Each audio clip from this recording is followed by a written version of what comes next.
Salut, c'est Enzo, j'espère que vous allez bien. Cette vidéo sort le 31 octobre, et quoi de mieux pour accompagner votre soirée d'Halloween sous un plaid avec un chocolat chaud qu'une petite vidéo anecdote horreur. Mais ce n'est pas n'importe quelle anecdote puisqu'il s'agit d'une histoire qui m'est réellement arrivée. D'ailleurs, je vous le confirme par avance, mais tout ce que je vais vous raconter ici est 100% vrai. Et pour animer un petit peu cette anecdote, j'ai illustré moi-même certains passages pour vous plonger un peu mieux dans l'ambiance et dans l'histoire. Avant toute chose, je vous mets juste ici un QR code. N'hésitez pas à le scanner car ça vous emmènera sur mon compte Instagram, TikTok et sur ma boutique en ligne, sur laquelle vous pourrez retrouver mes affiches, mes t-shirts et plein d'autres de mes créations. Et dernier petit truc, lâche ton meilleur pouce bleu et ton meilleur abonnement, sinon, il y a quelqu'un qui va venir toquer chez toi.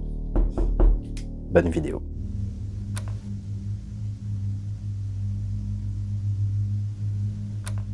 Cette histoire se passe pendant l'été 2018. À cette période-là, mes parents venaient tout juste de divorcer. J'ai toujours vécu et grandi vers Orléans, donc ma mère a décidé de rester dans cette région pendant que mon père habitait à Montpellier, donc pas du tout à côté. Du coup, je ne voyais pas beaucoup mon père, sauf pendant les vacances, dont ces fameuses vacances d'été. Cet été-là, mon papa est donc remonté de Montpellier vers Orléans, donc pour passer les vacances avec ma sœur et moi, et aussi pour voir sa famille qui habite dans le coin. Un soir, on va manger chez mes grands-parents avec une partie de ma famille, dont mon père, ma sœur et moi, ainsi que mon oncle, sa femme et ses 2 enfants. Il faut savoir que mes grands-parents habitent dans une très grande maison avec un très grand terrain dans un hameau. Pour les personnes qui ne savent pas ce qu'est un hameau, c'est en gros un petit regroupement de maisons à l'écart d'un village, donc un peu perdu entre les champs et la forêt. Il faut aussi savoir que je déteste cette maison. Je l'ai toujours détestée avant même l'histoire que je suis en train de vous raconter, car je me suis toujours senti très mal à l'aise, notamment dans une pièce à l'étage de la maison, qui était la salle de jeu de mon père et de ses frères quand ils étaient petits. Salle de jeu qui est restée dans son jus car elle est exactement comme elle l'était dans les années 80, car mes grands-parents ont tout gardé.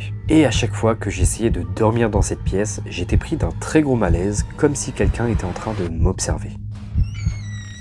Et donc, je repartais en courant au rez-de-chaussée. Ce détail a son importance, mais ce n'est pas la maison qui va nous intéresser ici, et vous allez vite le comprendre. Il est très tard, et comme chez beaucoup de familles, le repas dure très longtemps. Et avec mes cousins et ma sœur, on commence un peu à s'ennuyer, et donc je propose la brillante idée de faire un cache-cache, mais pas dans la maison, à l'extérieur. Comme je l'ai précisé tout à l'heure, mes grands-parents ont un très grand terrain divisé en plusieurs parties. Une première partie avec des arbres, des buissons et une grande piscine gonflable, donc entre le portail et la maison. Une deuxième partie derrière la maison avec un coin d'herbe où il y a des balançoires, une sorte de préau où il y a des voitures, un camping-car et une caravane. Et une troisième partie encore plus loin de la maison avec l'énorme potager et une grange. À cette époque-là, j'avais 16 ans, ma cousine 10 ans, ma sœur 9 ans et mon cousin 8 ans. Donc j'étais le plus vieux et pour ne pas avoir trop peur, on a décidé de faire 2 équipes de 2. Donc mon cousin et moi, et ma sœur avec ma cousine. On commence à faire quelques parties de cache-cache tout en restant assez proche de la maison pour être éclairé par les lumières. Il faut aussi savoir que cette nuit-là, c'était la pleine lune, et donc on voyait assez bien sans lumière. On fait plusieurs parties en alternant les équipes, et vient notre tour à mon cousin et moi de se cacher. Et étant donné qu'on a déjà bien fait le tour des cachettes proches de la maison, on décide de se cacher dans le potager.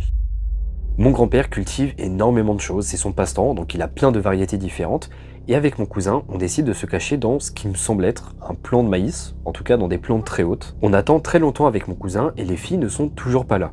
Pour rappel, on est dans le potager qui est très loin de la maison, donc il n'y a pas de lumière à part celle de la pleine lune. Vient le moment où je commence à ressentir ce fameux sentiment d'être observé, notamment derrière moi. Il faut savoir que je suis très cartésien et j'essaie de trouver des explications rationnelles, donc là je me dis que c'est sûrement dû au manque de lumière et que c'est mon cerveau qui me joue des tours. Sauf que c'est à ce moment-là que j'entends et que je sens une respiration au-dessus de mon épaule.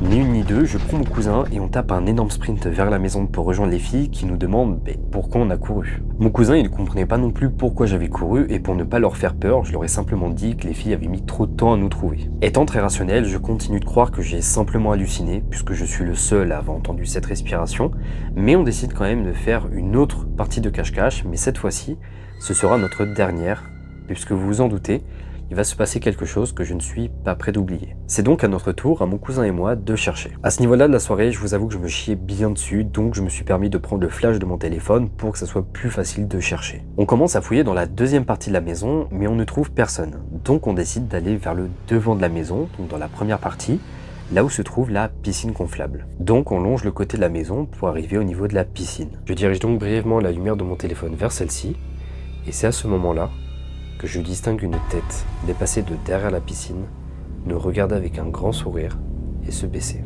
Sur le coup, on était persuadés que c'était les filles, donc je chuchote à mon cousin de faire le tour de part et d'autre de la piscine pour se rejoindre au bout et les cerner. On fait le tour, tout doucement, mais vous vous en doutez, il n'y avait personne.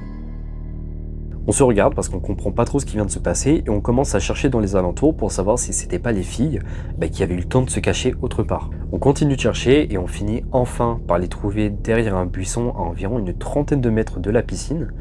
Et la première chose que je leur demande, mais comment vous avez fait pour aller discrètement de la piscine à ce buisson sans qu'on vous voie?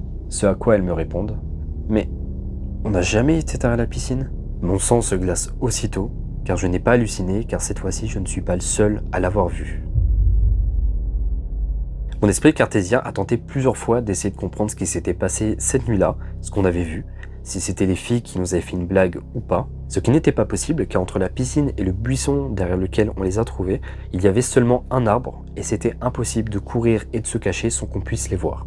À l'heure actuelle, je ne sais toujours pas ce que j'ai vu cette nuit-là et d'ailleurs mon cousin n'a absolument aucun souvenir. Il ne se rappelle absolument de rien alors que moi j'ai exactement tous les détails de ce visage en tête. Je suis très rationnel mais pour autant je crois énormément au paranormal, aux entités, aux fantômes, etc. Je me rappelle en avoir parlé avec ma grand-mère qui m'a répondu de la manière la plus spontanée possible que c'était sûrement notre oncle, donc le plus jeune frère de mon père qui est décédé, qui était venu jouer avec nous.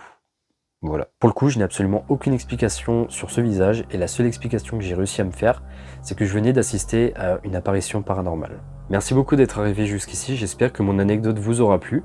Comme je vous l'ai dit, rien n'a été inventé ni rajouté, tout est vrai à 100%. J'ai essayé de vous raconter l'anecdote telle que je l'ai vécue et ce dont je me souviens. Même pour les illustrations que j'ai réalisées, j'ai utilisé les vraies images de chez mes grands-parents ainsi que mes souvenirs pour vous retranscrire au mieux mon histoire et mes ressentis. Dites-moi en commentaire si cette vidéo et ce format d'anecdote vous a plu.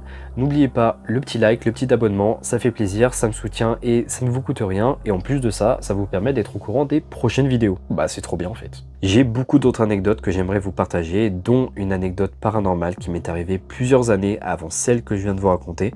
Donc bombardez les likes et les commentaires si vous voulez que je vous la raconte. Donc merci et joyeux Halloween.